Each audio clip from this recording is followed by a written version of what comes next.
ఈ చివరి కోరిక ఏమన్నా ఉందా? సబ్స్క్రైబ్ టు ఇపియాన్ సూపర్ బైక్.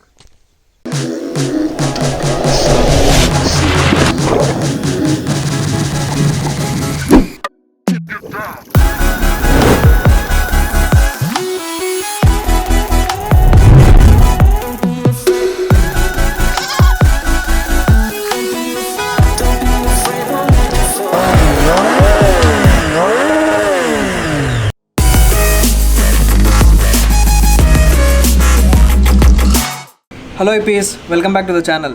సో రీసెంట్గా నేను పోస్ట్ చేసిన థాయిలాండ్ ట్రైలర్ అండ్ దానికి ముందు నేను పోస్ట్ చేసిన తమిళనాడు అండ్ కేరళ రైడ్ వెళ్ళాను కదా, కొన్ని మంచి మంచి ప్లేసెస్, బాహుబలి వాటర్ ఫాల్స్ అనేసి అండ్ దట్టమైన అడవులలో అండ్ వల్పరై దగ్గర ఇట్లాంటి మంచి మంచి ప్లేస్ అన్నీ వెళ్ళాము. దానికంతా ఫుల్ పాజిటివ్ రెస్పాన్స్ వస్తుంది చూసిన వాళ్ళందరి దగ్గర నుంచి. స్పెషల్లీ విజువల్స్ గురించి అండ్ డ్రోన్ షాట్స్ గురించి అయితే అంటే రిపిటేటివ్ కామెంట్స్ అండ్ నాకు ఇన్స్టాలో కూడా మెసేజెస్ రావడం ఇవన్నీ జరుగుతున్నాయి. So thanks for loving it. And మీరందరూ లైక్ చేసినందుకు, షేర్ చేసినందుకు అండ్ కామెంట్స్ చేసినందుకు అండ్ సబ్స్క్రైబ్ చేసినందుకు ఈ సిరీస్ జరిగే టైంలో. సో మీ అందరికీ పెద్ద థ్యాంక్స్. అండ్ న్యూ సబ్స్క్రైబర్స్ అందరికీ వెల్కమ్. అండ్ ఓల్డ్ సబ్స్క్రైబర్స్ అందరూ నన్ను ఎప్పటి నుంచో సపోర్ట్ చేస్తున్న వాళ్ళందరికీ అండ్ వన్స్ అగైన్ థ్యాంక్స్ మీ అందరికీ. అండ్ మీకు గుర్తున్నట్లయితే నేను ఆ తమిళనాడు కేరళ రైడ్ అప్పుడు కూడా నేను అసలు స్టార్ట్ కాకముందే సిరీస్ నేను మెసేజ్లు పెట్టినాను, అవుట్ స్టాండింగ్ మైండ్ బ్లోయింగ్ ఉండబోతోంది ఈ సిరీస్ మొత్తము, సో గెట్ రెడీ అనేసి. సో ఇప్పుడు థాయిలాండ్కి కూడా అదే చెప్పబోతున్నాను. సో మీ ఎక్స్పెక్టేషన్స్కి మించి ఉండబోతోంది. మీరు ఆల్రెడీ ఆ తమిళనాడు కేరళ చూసినట్లయితే రైడ్ సిరీస్ మొత్తము, సో దానికి మించి ఉంటుందని ఎంత పక్కాగా ఎట్లా చెప్తున్నానంటే దీంట్లో మీకు కావాల్సిన మసాలా ఐటమ్స్ కూడా ఫుల్ ఉన్నాయి. For example private beach parties, పబ్బులు, క్లబ్బులు అండ్ రెడ్ లైట్ ఏరియాలు, అటు ఒకటేంది చాలా ఉన్నాయి. ఇట్లాంటివన్నీ మొత్తం రాబోతున్నాయి. అండ్ నా స్టైల్లో నేచర్ని చూపించడం కానీ లేదా ఎక్స్ప్లోర్ చేయడం కానీ ఇట్లాంటివన్నీ కూడా ఉంటాయి. So get ready. అండ్ ఈ సిరీస్ కూడా మీకు ఫుల్ ఎంటర్టైనింగ్ ఉంటుందనేసి ఎక్స్పెక్ట్ చేస్తున్నాను. ఒకవేళ మీరు already Tamil Nadu Kerala ride series చూడనట్లయితే వెళ్ళి చూడండి. అండ్ మోర్ ఓవర్ ఇది నా ఫస్ట్ ఇంటర్నేషనల్ ట్రిప్ కాదు, కానీ నేను మన ఛానల్లో పోస్ట్ చేస్తున్న ఫస్ట్ ఇంటర్నేషనల్ ట్రిప్ ఇదే. దీనికంటే ముందు నేను దుబాయ్ వెళ్ళినాను, మాల్దీవ్స్ వెళ్ళినాను, ఆ రెండే అనుకుంటా దీనికంటే ముందు వెళ్ళింది. ఆ రెండు మాత్రం ఇప్పటివరకు పోస్ట్ చేయలేను. అండ్ అన్నిటికంటే లాస్ట్ పోయిన ఇది ఫస్ట్ పోస్ట్ చేసేస్తున్నాను. International trip and first time మన ఛానల్లో దీని గురించి వస్తుంది కాబట్టి, సో ఇంటర్నేషనల్ ట్రిప్ వెళ్ళే ముందు కొన్ని టిప్స్, ట్రిక్స్ ఇట్లాంటివన్నీ ఉంటాయి కదా. అండ్ మనం మెయిన్ చూసుకోవాల్సినవి ఇవన్నీ ఏంటివి అనేది అది క్విక్గా ఒక మీకు ఓవర్వ్యూ లాగా ఇచ్చేస్తాను నేను, సో దట్ మీరు కూడా కొంచెం జాగ్రత్త పడవచ్చు ఇంటర్నేషనల్ ట్రిప్స్ వెళ్ళే ముందు. సో ఫస్ట్ థింగ్ ఏంటంటే మనకు ఒక వ్యాలిడ్ పాస్పోర్ట్ ఉండాలి. సో ఇది మరీ స్ట్రైట్ ఫార్వర్డ్ సింపుల్గా ఏంది ఇది కూడా ఒక పాయింట్ అయినా అనుకోవచ్చు మీరు, కానీ నా ఉద్దేశం ఏంటంటే మీరు ఎక్కడే కానీ మీ పాస్పోర్ట్లో ఎక్కడ కొంచెము అటు ఇటు చునిగినా కూడా, లేదా మా చెల్లి పాస్పోర్ట్ ఒకసారి ఏమైందంటే దాని మీద టీనో కాఫీనో పడిపోయింది, సో అది చెల్లదు ఇంకా, సో మళ్ళీ కొత్త పాస్పోర్ట్ తీసుకోవాలా. అట్లా పాస్పోర్ట్ చాలా జాగ్రత్తగా ఉండాలి. సో అందుకని చెప్తున్నాను, వ్యాలిడ్ పాస్పోర్ట్ అంటే నా ఉద్దేశము పాస్పోర్ట్ ఉండడం కాదు, సో వాటికి ఇట్లా మరకలు పోయడాలు లేదంటే పేజీలు చునిగిపోవడాలు ఇట్లాంటివన్నీ పెట్టద్దండి పంచాయతీలు. ఒకవేళ మీద అట్లా ఉన్నట్లయితే వెంటనే దాన్ని రీప్లేస్ చేసుకోండి. సో పాస్పోర్ట్ విషయం సెట్ అయిపోయిన తర్వాత మనకు మెయిన్ థింగ్ వచ్చేసేసి వీసా. సో మనం వెళ్తున్న కంట్రీని బట్టి మనం వీసా ఎట్లుంటుంది అనేది డిపెండ్ అవుతుంది. ఫర్ ఎగ్జాంపుల్ కొన్ని కంట్రీస్కి వచ్చేసి మనం ఇండియాలో ఉండగానే వీసాకి అప్లై చేసుకోవాలా అండ్ అప్రూవల్ రావాలా ఇవన్నీ ఉంటాయి. సో కొన్ని కంట్రీస్కి మాత్రము మన ఇండియన్ నేషనల్స్కి కొన్ని కంట్రీస్కి వీసా ఆన్ అరైవల్ ఎలిజిబిలిటీ ఉంది. సో ఆ కంట్రీస్ ఎవ్రీ ఇయర్ మారుతూ ఉంటాయి. మీరు పోయిన సంవత్సరం ఏదో చూసి ఈ సంవత్సరం కూడా particular country visa on arrival ఉంటుంది అనేసి అట్లా మైండ్లో పెట్టుకొని క్విక్ ట్రిప్స్ అట్లా ఎంత వేసుకోవద్దండి, ఎవ్రీ ఇయర్ మారుతూ ఉంటుంది. సో అవి చెక్ చేసుకోండి ఫస్ట్ థింగ్. ఆ పర్టికులర్ కంట్రీ మీరు ట్రావెల్ చేస్తున్న టైంలో ఆ ఇయర్లో వీసా ఆన్ అరైవల్ ఏ కంట్రీస్కి ఉంది అనేసి. సో థాయిలాండ్ వచ్చేసేసి వీసా ఆన్ అరైవల్ ఉండింది. అండ్ మేము వెళ్ళిన టైంలో వచ్చేసేసి వీసా ఫీజు కూడా వాళ్ళు తగ్గించేస్తున్నారు. యాక్చువల్లీ ఫ్రీ అని చెప్పొచ్చు. వీసా ఫీజు ఫ్రీగా ఇండియన్ ఇంటర్నేషనల్స్ని అలో చేసినారు. ఎందుకంటే అది క్రిస్మస్ టైము. సో వాళ్ళకి ఏంటంటే మోర్ అంటే ట్రావెలర్స్ అండ్ టూరిస్టులు ఎక్కువ వచ్చే టైం అది. సో వాళ్ళు ఏంటంటే ఒక బాగా నీట్గా చేస్తాము అనేసి డిసైడ్ అయిపోయేసి అన్నీ ఫ్రీగా వదిలేస్తున్నారు. ఆ రకంగా వీసా ఖర్చులు మొత్తం మిగిలిపోయినాయి నాకైతే. వీసా ఆన్ అరైవల్కి ఇంకొన్ని రూల్స్ కూడా ఉంటాయి. ఇవి ఏంటంటే కంట్రీ టు కంట్రీ డిపెండెంట్ ఉంటాయి అన్నమాట. సో ఒక్కొక్క కంట్రీకి వాళ్ళ పర్టికులర్ మీరు ఒకవేళ ముందుగానే తెలుసుకోవాలనుకున్నట్లయితే వాళ్ళ కంట్రీ సైట్స్ ఉంటాయి కదా, ఆ సైట్స్లో కూడా మీరు గూగుల్ కూడా చేయొచ్చు actually. For example Thailand visa and arrival rules for Indians అనేసి ఇట్లంతా కొడితే మీకు వాళ్ళ అఫీషియల్ సైట్స్లో ఉన్నాయి, ఫాలో అవ్వండి. వికీపీడియాలు లేదా ఇట్లా చాలా వస్తాయి మీకు, అవి జస్ట్ రిఫరెన్స్గా యూజ్ చేసుకోండి. కాకపోతే వాళ్ళ అఫీషియల్ సైట్స్ ఉంటాయి కదా, వాటిలో మాత్రం పక్కా అప్ టు డేట్ ఉంటాయి. ఆ పర్టికులర్ ఇయర్కి ఏమైనా అప్డేట్స్ ఉన్నా కూడా అవన్నీ అప్డేట్ చేసి ఉంటాయి రూల్స్. అట్లాంటి రూల్స్ చెక్ చేసుకోండి. సో అలా కొన్ని ఇంపార్టెంట్ రూల్స్ నేను ఇప్పుడు పైన మీకు చెప్పేస్తాను నేను. సో ఫస్ట్ థింగ్ ఏంటంటే, మనం ఎప్పుడే కానీ టూరిస్టులుగా వెళ్తున్నప్పుడు రిటర్న్ ఫ్లైట్ టికెట్స్ అనేవి చూపించాలా, ముందుగానే బుక్ చేసేసుకోవాలా అండ్ అవి కన్ఫర్మ్ అయి ఉండాలా. అట్లాంటి టికెట్స్ మనము వాళ్ళకు చూపించాలన్నట్లు. సో అది one of the major point వాళ్ళు చెక్ చేసేది. ఎందుకంటే నువ్వు రిటర్న్ వస్తున్నావా లేదా అనేది వాళ్ళకి తెలియాలా, వాళ్ళు నీకు వీసా అప్రూవ్ చేయాలంటే. కాబట్టి ఇది మాత్రం మెయిన్ థింగ్ వాళ్ళు చూసేది. నెక్స్ట్ థింగ్ వచ్చేసి, మీరు అక్కడికి వెళ్తున్నప్పుడు అంటే ఎట్లా, మీరు అక్కడ వారం రోజులు ఉంటున్నారా 10 రోజులు ఉంటున్నారా, flight timings number of days ఉంటుంది కదా. సో దాన్ని బేస్ చేసుకొని వాళ్ళు వచ్చేసి నీ దగ్గర ఇనఫ్ మనీ ఉందా అనేది చెక్ చేస్తారు. అక్కడ ఎక్స్పెన్సెస్కి కానీ లేదంటే స్టేకి కానీ ఇట్లాంటివన్నీ నీ దగ్గర ఉన్నాయా లేవా అనేది చాలా ఇంపార్టెంట్ వాళ్ళ దృష్టిలో. అండ్ ఇంకోటి చూసేది ఏంటంటే, వాళ్ళు నువ్వు రూమ్స్ ఏమైనా బుక్ చేసుకున్నావా ముందుగానే, అట్లీస్ట్ ఒక 3 డేస్కి కానీ, ఒక 10 డేస్ ఉంటున్నావు 14 డేస్ ఉంటున్నావు అంటే మినిమం ఒక 3 to 5 డేస్ అయినా వాళ్ళకు బుకింగ్ చూపించాలి నువ్వు. అండ్ అది పెయిడ్ అనేసి కూడా రాసి ఉండాలి. ఇంత డీటెయిల్గా ఎందుకు చెప్తున్నానంటే, ఒక కంట్రీకి నేను వెళ్ళినప్పుడు అక్కడ వాళ్ళు వచ్చేసేసి ఇంకా పెయిడ్ లేదు, నువ్వు పే చేయలేదు ఇంకా దీనికి అనేసి వాళ్ళు నాకు అప్పటికప్పుడు, అంటే మీ బుకింగ్ సైట్స్ ఉంటాయి కదా, హోటల్ బుకింగ్ సైట్స్, వాటిలో వాళ్ళని ఒప్పించడం కోసం వీసాకి మేము వేరే సైట్లో పోయి అంటే హోటల్స్ బుక్ చేసి అది పేడ్ అనేసి చూపించి అప్పుడు వీసా అప్రూవ్ చేసినారు. సో ఇట్లాంటివన్నీ జరుగుతాయి. కాబట్టి ఈవెన్ హోటల్ బుకింగ్స్, అకామిడేషన్ కూడా చాలా జాగ్రత్తగా చూసుకోవాలా. మనం 14 డేస్ ఉంటే ముందుగానే ప్లాన్ చేసుకొని ఉండిండం కాబట్టి అట్లీస్ట్ 3 డేసో లేదంటే 5 డేసో, ఫస్ట్ 3-5 డేస్కైనా మీరు హోటల్ బుకింగ్స్ కానీ చూసుకున్నట్లయితే అండ్ ఆ పెయిడ్ అమౌంట్ అనేది ఉంటుంది కదా, అది కూడా ప్రింటో గింటో వాళ్ళకి చూపిస్తే అది కూడా ఒక ఇష్యూ సాల్వ్ అయిపోతుంది. అండ్ డబ్బులు కూడా నేను చెప్పినాను కదా, డబ్బులు అట్లీస్ట్ నేను వెళ్ళిన 3 కంట్రీస్కి అయితే వాళ్ళు ఎప్పుడే కానీ ఏది మినిమం ఇంత డబ్బు తేవాలా అనేసి ఉంటుంది. ఆ డబ్బు నువ్వు తెచ్చినావా లేదా అని తీసి చూపి అనేసి నన్ను అయితే అడగలేదు, కానీ అకామిడేషన్ అయితే అడిగినారు.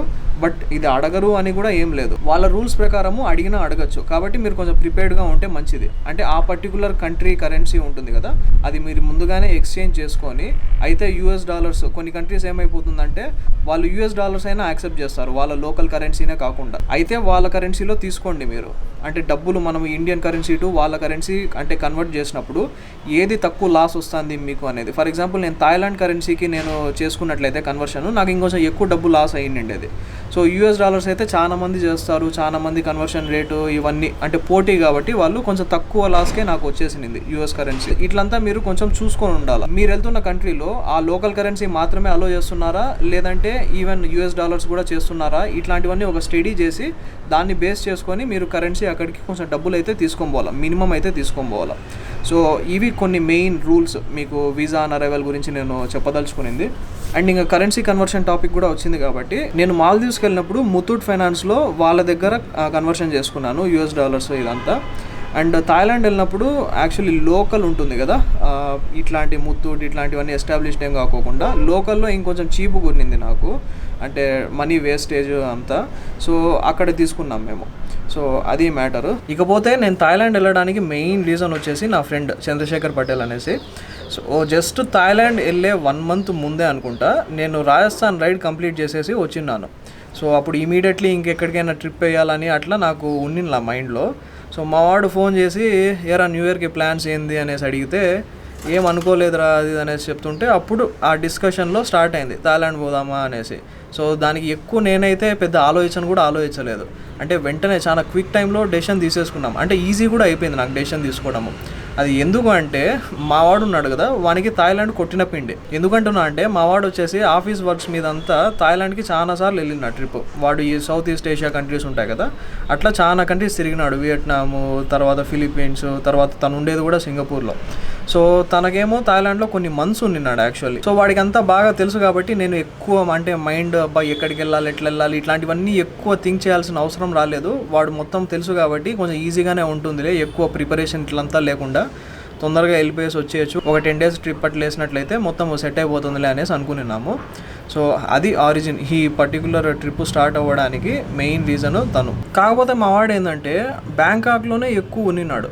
దాని తర్వాత ఎక్కువ ఎక్స్ప్లోర్ చేసి చూసే అంత ఆప్షన్స్ అంటే టైం ఉండిండేది కాదు వానికి. అండ్ ఇంకొక విషయం ఏంటంటే, మనం ఏదైనా ఇంటర్నేషనల్ ట్రిప్ అట్లా వేస్తున్నప్పుడు వన్స్ ఆ కంట్రీ ఎంటర్ అయిన తర్వాత మనకు పెద్ద మేజర్ ప్రాబ్లం ఏమొస్తుందంటే ఆ లోకల్ ట్రాన్స్పోర్టేషన్. నా ఎక్స్పీరియన్స్తో నేను చెప్తున్నాను, లోకల్ ట్రాన్స్పోర్టేషన్ కానీ మనము ముందుగానే ఫిగర్ అవుట్ చేసుకున్నట్లయితే ఓకే ఫైన్, అంటే ఎట్లా వర్క్ అవుతుంది, అంటే ఏమేమి ఆప్షన్స్ ఉన్నాయనేసి మనం ముందుగానే తెలుసుకున్నట్లయితే ప్రాపర్ ఇన్ఫర్మేషన్, సగానికి సగం మన ప్రాబ్లమ్స్ అన్నీ సెట్ అయిపోతాయి అండ్ డబ్బులు కూడా చాలా సేవ్ అవుతాయి.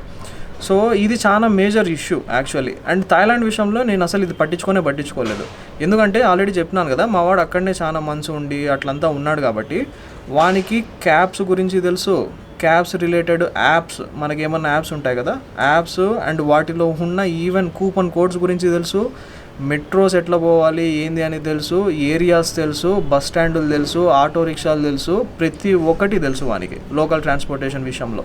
సో ఎక్కువ నేను అంటే మెయిన్ తలకాయ నొప్పి పోయిందిరా స్వామి అనేసి అనుకున్నాను థాయిలాండ్ అని డిసైడ్ అయిన తర్వాత. నేను చేయాల్సింది ఏందిరా స్వామి అంటే, ఇంకా ఫస్ట్ 1-2 రోజులు ఎలాగో బ్యాంకాక్లో ఉందామని డిసైడ్ అయినాం కాబట్టి దాని తర్వాత ఏంది ట్రిప్ అనేది అది మొత్తం నేను చూసుకోవాల్సి వచ్చింది. అంటే ఏ ప్లేసెస్ ఎక్స్ప్లోర్ చేయాలా ఇట్లాంటివన్నీ. సో అది కూడా మాకు చాలా షార్ట్ టైం ఉన్నింది మేము థాయిలాండ్ పోదామని డిసైడ్ అయినప్పుడు. అండ్ ఏమైపోయిందంటే జస్ట్ ఒక ఏరియా ఫిక్స్ అయినాను నేను అంతే, ప్లేసెస్ ఇంకా డిసైడ్ అవ్వాల. ఒక పర్టికులర్ ఏరియాస్, ఈ ఏరియా ఈ జోన్కి వెళ్దాము, ఇక్కడికి వెళ్ళిన తర్వాత ఫిక్స్ అవుదాము అంటే అక్కడ లోకల్గా ఏం తిరగాల అండ్ ఏమేమి చేయాలి అనేది. సో ప్లానింగ్ మొత్తము ఇట్లున్నిందనమాట ఆ థాయిలాండ్ అని డిసైడ్ అయిన తర్వాత. అండ్ అంతేకాకుండా మా వాడి దగ్గర వచ్చేసి లోకల్ సిమ్ ఉన్నింది, అండ్ దాని తర్వాత వైఫై డివైస్ ఉంటుంది కదా, వైఫై డివైస్ మనకేందంటే నేను కొత్త సిమ్ తీసుకోవడం ఇవన్నీ తీసుకోవాలంటే తీసుకోవచ్చు. సో అది కాకుండా వైఫై డివైస్ ఉన్నట్లయితే మనకి ఏదున్నా కూడా వాట్సాప్లు ఇవే కదా మొత్తానికి, లేదా బట్ స్టిల్ మనకి ఎప్పుడే కానీ చెప్పలేము సిగ్నల్ ఎక్కడ ఉంటుంది ఎక్కడ ఉండదు, ఇట్లాంటివన్నీ మ్యాక్సిమం ఉంటాయి ఫారిన్ కంట్రీస్లో అంతా. బట్ స్టిల్ ఒక లోకల్ సిమ్ తీసుకునేసేసి దాంట్లో కొంచెము ఎంతో కొంత బ్యాలెన్స్ వేయించుకొని ఆ నెంబర్ గుర్తుపెట్టుకుంటే మంచిది మనకు. సో మా ఫ్రెండ్ దగ్గర ఎలాగో లోకల్ సిమ్ ఉంది కాబట్టి మేము ఎక్కువ టెన్షన్ ఏం పడలేదు. అండ్ ఇంకొక విషయంలో మనము వరీ అవ్వాల్సింది ఏంటంటే అకామిడేషన్ అండ్ ఫుడ్.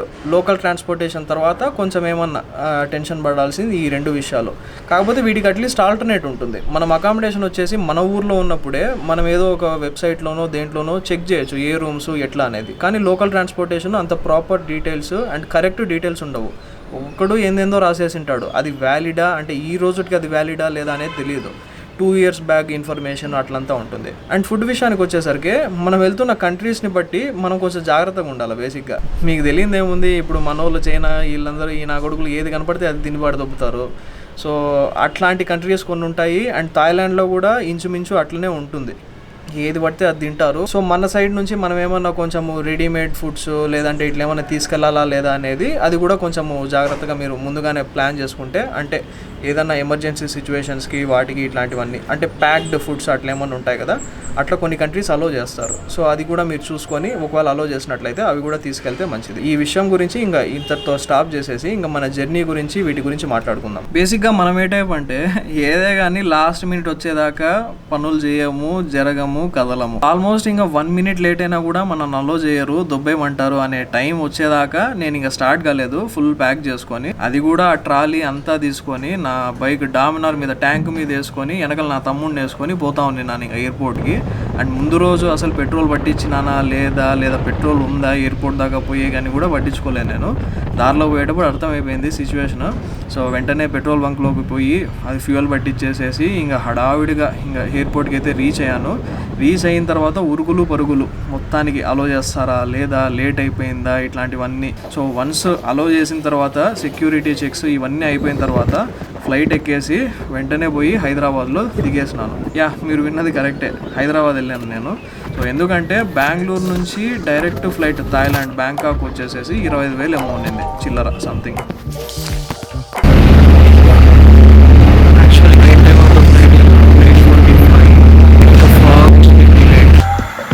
అదే నేను హైదరాబాద్ కానీ పోయి అక్కడ 4 to 5 hours డిఫరెన్స్లో ఇంకొక ఫ్లైట్ హైదరాబాద్ నుంచి ఎక్కే ఫ్లైట్కి అయితే ఆల్మోస్ట్ ఎంత కాదన్నా ఒక 5,000 అయితే సేవ్ అయింది నాకు. అందుకనేసి ఇలా కనెక్టింగ్ ఫ్లైట్సే చేసుకున్నాను నేను.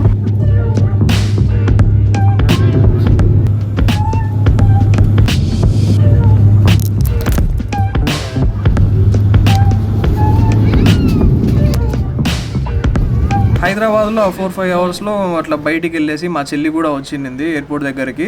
సో తనతో కాసేపు టైం స్పెండ్ చేసిన తర్వాత తను నాకు బిర్యానీ పొట్లం ఇస్తే ఆ బిర్యానీ ప్యాకెట్ అంతా తీసుకొని వచ్చి లోపలికి, అండ్ సిగ్గు లేకుండా ఏమాత్రము ఎయిర్పోర్ట్లో అందరి ముందు స్పూను గీను కూడా లేకుంటే నోట్లో ఇట్లా ప్యాకెట్ చించి చేతులు ఇట్ట పెట్టి ఖైదీ సినిమాలో కార్తీ తిన్నట్టు ఆ బిర్యానీ నట్టంతా తినేసి అందరూ చూస్తుండగా ఏమాత్రం సిగ్గు లేకుండా బాగా కడుపు నిండా తినేసిన తర్వాత అప్పుడు తిన్నదరక్క ఎయిర్పోర్ట్లో అటు ఇటు తిరుగుతూ వచ్చిపోయే ఫ్లైట్లో చూసుకుంటూ అట్లంతా టైం స్పెండ్ చేస్తూ ఉంటున్నాను.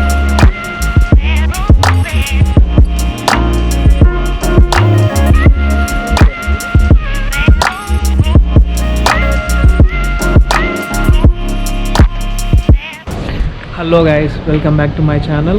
Guess where I am living now? It's Thailand for New Year celebrations. So I'm pretty excited for this trip, and it's a 10-day long trip. Only the first 2 days and the last day have been planned, and rest of the tour is still unplanned. I need to go and check in Thailand tomorrow, and then search which places I should be roaming around in Thailand. As of now, I'm in Hyderabad airport, and I have started from Bangalore. There is no direct flight. It's pretty costly from Bangalore to Bangkok actually. Some 25k was the fare of the direct flight from Bangalore. So far it's kind of adventurous trip because I lost my sunglasses while riding to airport in Bangalore, and then I lost my credit card somewhere. I tasted Hyderabadi biryani. My sister just got the parcel to the airport. That's the flight I'm going to board now.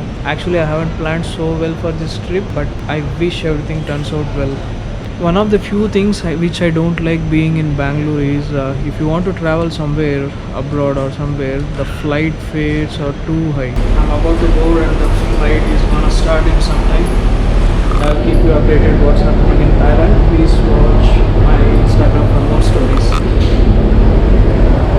Once flight ఎక్కేసిన తర్వాత బిర్యానీ తిన్న effect ఏమో తెలియదు కానీ ఫ్లైట్లో పడుకునేసి లేసే టైంకి అక్కడేమో సన్సెట్ అయిపోతా ఉన్నది. దానికి మెయిన్ రీజన్ ఏంటంటే మనకు థాయిలాండ్కి టైం డిఫరెన్స్ వచ్చేసి 1.5 అవర్ ముందు ఉంటారు వాళ్ళు మనకంటే. కాబట్టి మన ఇండియన్ టైం ప్రకారం అప్పుడు అరౌండ్ 5 అట్లంతా అవుతూ ఉన్నా కూడా అక్కడేమో 6:30 దాటిపోయేసి సన్సెట్ నీట్గా సూపర్ ఉన్నింది అసలు. కాసేపు అంటే అప్పటి నుంచి ఇంకా బయటనే చూసుకుంటూ సన్సెట్ని చూస్తూ ఎంజాయ్ చేస్తూ క్లౌడ్స్ మీద నుంచి సన్సెట్ని చూడడం అంటే అది కొంచెం డిఫరెంట్ ఎక్స్పీరియన్స్ కదా. ఇంకా ఇదంతా అయిపోయాక ఫ్లైట్ దిగేసి నా ఫ్రెండ్ని కలిసేసి తర్వాత రూమ్కి వెళ్ళి తినేసి తొంగునేస్తున్నాం. అంత ఈజీగా అయిపోయింది అనుకుంటున్నారా? లేదు. మ్యాటర్ ఏంటంటే అక్కడ ఎయిర్పోర్ట్లో దిగగానే అంటే లగేజ్ పిక్ చేసుకున్నాను కదా, పిక్ చేసుకున్న వెంటనే అక్కడ మనకేంటంటే ఒక కౌంటర్ ఉంటుంది వీసా ఆన్ అరైవల్ వాళ్ళకి. సో ఆ కౌంటర్లోకి ఆ స్పేస్కి వెళ్ళిన తర్వాత ఆడేమో ఇంత క్యూ ఉంది. ఎందుకంటే స్పెషల్లీ ఆల్రెడీ చెప్పినాను కదా అది క్రిస్మస్ టైము, అండ్ చాలా కంట్రీస్కి వీసా ఫీజుని అంటే మొత్తానికి ఏం లేకోకుండా థాయిలాండ్లో ఎంట్రీ ఇస్తూ ఉన్నారు. కాబట్టి చాలామంది టూరిస్టులు ఉన్నారు. సో ఆ క్యూకి పోయే ముందే మనకు ఒక అప్లికేషన్ ఫామ్ ఉంటుంది. ఆ అప్లికేషన్ ఫాము ఫిల్ చేసిన తర్వాత ఆ వీసా అప్లికేషన్ ఫాము మనం ఆ క్యూలో నిల్చోవాలి. నాకు ఆల్మోస్ట్ ఒక 1.5 to 2 hours పట్టింది. అండ్ ఈ క్యూలో నిల్చోక ముందు వరకు కూడా ఈ అప్లికేషన్లు తీసుకోవడము, ఎక్కడికి వెళ్ళాలా వీటన్నిటి కోసం ఈ హడావిడిలో మనకేంటంటే కొన్ని కంట్రీస్లో ఎయిర్పోర్ట్లో దిగగానే ఫ్రీ వైఫై ఉంటుంది. నేను ఆ ఫ్రీ వైఫై కనెక్ట్ చేసుకోవడము మర్చిపోయినాను. సో ఇవన్నీ పనులు అయిపోయిన తర్వాత వన్స్ లైన్లో నిల్చొని కొంచెం ఫ్రీ టైం ఉన్నప్పుడు అప్పుడు ఓపెన్ చేసుకున్నాను నేను ఫ్రీ వైఫై కనెక్ట్ అవుదామని. కనెక్ట్ చేయగానే నా ఫ్రెండ్ నుంచి మల్టిపుల్ ఫోన్స్ మెసేజెస్. వాడు సింగపూర్ నుంచి ఒక 1 hour బ్యాకే వచ్చేసినాడు, బ్యాంకాక్ ఎయిర్పోర్ట్ రీచ్ అయిపోయినాడు. సో వాడు వచ్చేసి నాకు ఫోన్ల మీద ఫోన్లు మెసేజ్ల మీద మెసేజ్ అన్నీ చేస్తూ ఉన్నాడు. అప్పుడు చూసుకొని వానికి కాల్ చేస్తే వాడు ఆ క్యూలో అంటే స్టార్టింగ్లోనే ఉన్నిన్నాడు. సో ఆ జస్ట్ ఒక 5 minutes ముందే నేను ఆన్ చేయకముందే ఆ క్యూలో వాని పని అయిపోయేసి బయటికి వచ్చేసినాడు. వాడేందంటే నేను ఎత్తినట్లయితే ఆ క్యూలో జస్ట్ మావాడే అని వెనకల్నే అంటే బయటికి అది తెచ్చేకపోయినాడు ఇది తెచ్చేకపోయినాడు అని చెప్పేసి వాని వెనకల్ని నిల్చునేకి ఛాన్స్ ఉండింటే ఆల్మోస్ట్ ఆ 1.5 to 2 hours మేము వేస్ట్ చేసిండేది, నేను వేస్ట్ చేసిండేది, అది కొంచెం సేవ్ అయ్యిండేది. కానీ నేను చూసుకోలేదు కదా, సో అట్లా బొక్క పడింది 1.5 to 2 hours. అండ్ ఇంకో విషయం నేను గమనించింది ఏంటంటే, సో అక్కడ లోకల్ సెక్యూరిటీ గార్డ్స్ ఉంటారు కదా, ఆ గార్డ్స్కి వచ్చేసి $50 $100 నెంబర్ ఆఫ్ పీపుల్ని బట్టి, ఒకవేళ పెద్ద ఫ్యామిలీ అట్లంతా ఉన్నట్లయితే ఒక $100 అట్లా ఇచ్చినాం అనుకోండి వానికి, వాడు మన దగ్గర ఉన్న అప్లికేషన్ ఫామ్స్, ఈ పాస్పోర్ట్లు ఇవన్నీ తీసుకెళ్ళిపోయేసి వాళ్ళ కౌంటర్లో ఇచ్చేసేసి వాళ్ళు కొంచెం ఫాస్ట్ ట్రాక్ చేస్తున్నారు అన్నట్లు. అంటే లంచం తీసుకొని, అంటే అక్కడికి వెళ్ళి కౌంటర్స్కి వెళ్ళి మనకు రావాల్సిన వీసా అప్లికేషన్ ఫామ్స్ అన్నీ ఆడ కూర్చోబెట్టి $100 అట్లా ఇచ్చినట్లయితే తీసుకొని పంపించేస్తూ ఉన్నారు. మనమా అంత చేయలేం కదా, అంత అవసరం ఏముంది, ఇంకా ఉందాంలే లైన్లో అనేసి అట్లా ఉండి అవన్నీ పనులు అయిపోయినాకనే ఇంకా స్టార్ట్ అయినాము.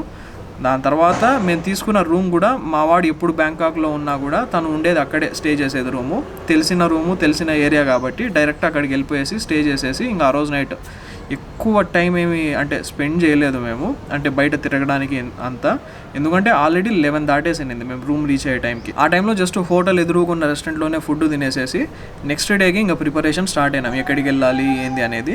సో అవన్నీ రేపు వీడియోలో మీరు చూస్తారు. So I hope first time international travel చేసే వాళ్ళకు, లేదంటే ఇంటర్నేషనల్ ట్రావెల్ గురించి కొంచెం తెలుసుకోవాలనుకున్న వాళ్ళకు అండ్ టిప్స్ అండ్ ట్రిక్స్ కూడా మీకు కొంచెం యూజ్ అయింటాయి అనేసి అనుకుంటున్నాను. రేపటి నుంచి ఇంకా అసలైంది మొత్తం స్టార్ట్ అవుతుంది, ఎందుకంటే రేపటి నుంచి మొత్తం తిరగడమే కదా. Stay tuned hippies. So super ఉండబోతుంది ట్రిప్, ఆల్రెడీ చెప్పినట్లుగా. ఒకవేళ మీకు నా వీడియోస్ ఇవన్నీ నచ్చుతున్నట్లయితే షేర్ చేయండి. మీరు ఎంత మాత్రం షేర్ చేస్తున్నారో నాకు తెలీదు. సో షేర్ అయితే చేయండి అందరికీ, వాళ్ళకు నచ్చినట్లయితే వాళ్ళు సబ్స్క్రైబ్ చేస్తారు. That's it hippies. Entertaining vlogs అన్ని రాబోతున్నాయి ముందు. సబ్స్క్రైబ్ చేసి ఆ గంట ఐకాన్ ఆడాడో ఉంటుంది కింద, దాన్ని కొట్టండి. సో మీకు ఎప్పటికప్పుడు అప్డేట్స్ వస్తూ ఉంటాయి నేను ఎప్పుడు వీడియో అప్లోడ్ చేసినా కూడా. See you guys in next video. Bye.